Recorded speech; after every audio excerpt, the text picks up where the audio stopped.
Assalamualaikum warahmatullahi wabarakatuh. Halo teman-teman, perkenalkan saya Firda Izatumah ya dengan NIM B0223035. Dalam video ini saya akan menerangkan mengenai penerapan petuah yang terkandung dalam hikayat Putri Salamah dalam kehidupan sehari-hari. Semoga bermanfaat bagi teman-teman semua dan selamat menyaksikan. Mungkin dari teman-teman ada yang belum tahu hikayat Putri Salamah itu apa sih? Hikayat Putri Salamah adalah salah satu naskah berbahasa Melayu. Dalam hikayat tersebut banyak sekali petuah yang dapat diambil dan dijadikan pelajaran untuk kehidupan sehari-hari. Teman-teman tahu nggak apa isi hikayat Putri Salamah? Hikayat Putri Salamah berisi tentang petuah yang diberikan oleh Nabi Muhammad SAW kepada Putri Salamah sebagai bekal untuk menjalani kehidupan sebagai seorang istri. Pada kesempatan kali ini, saya sudah menyiapkan rangkuman mengenai apa saja sih petuah yang terkandung dalam hikayat Putri Salamah. Disimak baik-baik ya teman-teman.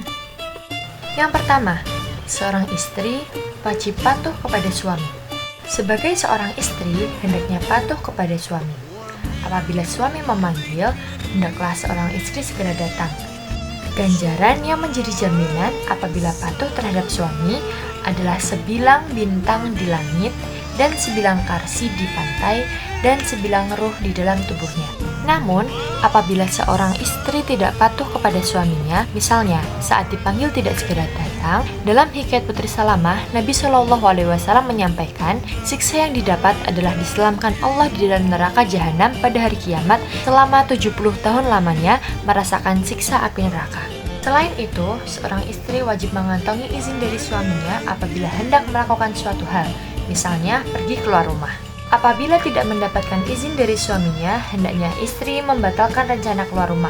Ditakutkan akan terjadi pertengkaran apabila istri tidak patuh, nauzubillah apabila berujung perceraian. Yang kedua, seorang istri wajib berbakti kepada suami. Seorang istri wajib hukumnya berbakti kepada suami. Dalam hikayat Putri Salamah disebutkan, terdapat beberapa bentuk bakti kepada suami. Di antaranya, 1. Menyucikan kaki suami. Pahala yang didapat ketika istri mencucikan kaki suami adalah lebih besar pahalanya seperti orang bertapa selama 40 tahun. 2. Makan bersama suami. Seorang istri yang makan bersama suami dan suaminya merasa sukacita, maka ia merasakan nikmat surga. 3. Membuat parfum untuk suaminya. Dalam hikayat Putri Salamah, Nabi SAW menyebutkan, barang siapa perempuan membuatkan bau-bauan yang harum baunya, maka dipakai berjalan oleh suaminya pada orang banyak, maka segala mereka itu selawatkan aku, maka dibalas oleh Allah. Perempuan itu mukanya bercahaya-cahaya terlebih cahayanya seperti matahari dan bulan. Senantiasa hari kiamat niscaya segeralah ikut dengan Fatimah. Yang keempat adalah bersenggama dengan penuh sukacita. Maksudnya adalah apabila dalam melakukan hal tersebut seorang istri tidak ada paksaan dalam hatinya, dan setelah itu seorang istri akan mencium kaki suaminya dan suaminya akan balik menciumnya. Pahala yang didapat apabila seorang istri melaksanakan hal tersebut adalah sama seperti Fatimah. Yang kelima, mencium dan dicium suami. Yang keenam, menatap muka suami dengan manis muka istrinya. Pahala yang didapat adalah terlebih daripada orang sembahyang 5 waktu dan puasa 3 bulan atau 30 hari. 7. Menyediakan air basuh kaki suaminya setelah suami pulang ke rumah. Pada hikayat Putri Salamah disebutkan, pahala yang didapat adalah dimasukkan Allah ke dalam surga, 7 pangkat dengan maligai akan dia dan anak-anaknya, akan bidadari di dalamnya, 600 yang memberikan cahaya-cahaya mukanya. 8. Mencuci air mandi suaminya. Pahalanya seperti orang berpuasa selama 3 bulan atau 30 hari. Yang terakhir adalah memberi air basuh muka ketika suami bangun tidur. Pahala yang didapat seperti memberi orang zakat kepada fakir dan miskin. Allah Subhanahu wa Ta'ala berfirman dalam Al-Quran, Surat An-Nisa ayat 34. Potongan ayat tersebut berbunyi, Fassolihatu qanitatun hafidhatun li ghaibi bima hafidhallah. Yang artinya adalah perempuan-perempuan soleh adalah mereka yang taat kepada Allah dan menjaga diri ketika suaminya tidak ada, karena Allah telah menjaga mereka.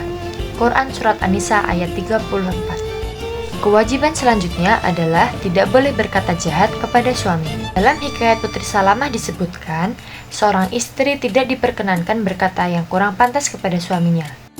Balasan kepada seorang istri yang berkata buruk kepada suaminya adalah pada hari kiamat dihelakan malaikat lidahnya 60 hasta panjangnya dan keluar nanah dan darah dari mulutnya. Allah Subhanahu wa Ta'ala berfirman dalam Al-Quran, Surat Al-Ahzab ayat 32 yang berbunyi, Bismillahirrahmanirrahim. Ya nisa'an nabi lastunna kahadatin minan nisa'i inittaqaitunna fala takhda'na biqawli fayatma'alladhi fi qalbihi maradu wa qulna qawlan ma'rufa. Artinya, wahai istri-istri Nabi, kamu tidaklah seperti perempuan-perempuan yang lain jika kamu bertakwa. Maka janganlah kamu merendahkan suara dengan lemah lembut yang dibuat-buat sehingga bangkit nafsu orang yang ada penyakit dalam hatinya, dan ucapkanlah perkataan yang baik. Maksud dari ayat tersebut adalah kedudukan istri Nabi berbeda dengan kedudukan wanita lain, sehingga para istri Nabi harus menjaga kehormatan, berperilaku baik, serta menjaga perkataannya.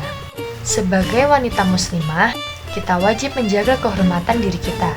Berperilaku baik dan menjaga perkataan adalah salah satu cara untuk menjadi wanita salihah.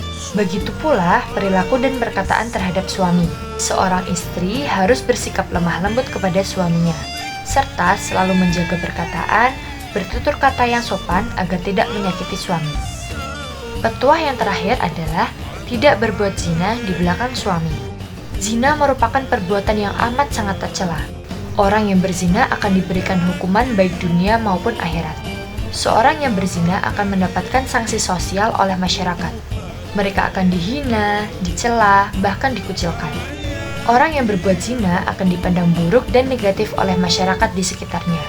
Allah Subhanahu wa Ta'ala berfirman dalam Al-Quran Surat Al-Isra ayat 32 yang berbunyi, Wala taqrabuz zina innahu kana fahisyah wa sa'as sabila. Yang artinya, janganlah kamu mendekati zina. Sesungguhnya zina itu adalah perbuatan yang keji dan jalan yang buruk. Zaman sekarang ini marak sekali berita perzinaan yang dilakukan baik suami maupun istri. Kita sebagai seorang muslim sudah seharusnya menjauhi segala sesuatu yang dapat menimbulkan zina, bahkan akan mengundang fitnah. Semoga kita semua selalu ingat terhadap siksa api neraka yang begitu pedih, sehingga sebisa mungkin menghindari segala sesuatu yang dilarang oleh Allah Subhanahu wa Ta'ala. Saya mengambil potongan kajian dari Ustazah Halimah Al-Aidrus mengenai seorang istri solihah yang berbakti kepada suaminya. Meskipun kita masih dalam masa mencari ilmu, tidak ada salahnya mendengarkan kajian sebagai bekal ketika kelak sudah bersuami. Semoga bermanfaat.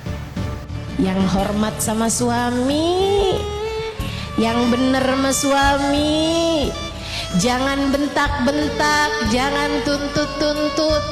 Di luar batas kemampuan mereka, beradab, yang adab sama suami, yang adab, para istri yang adab sama suami.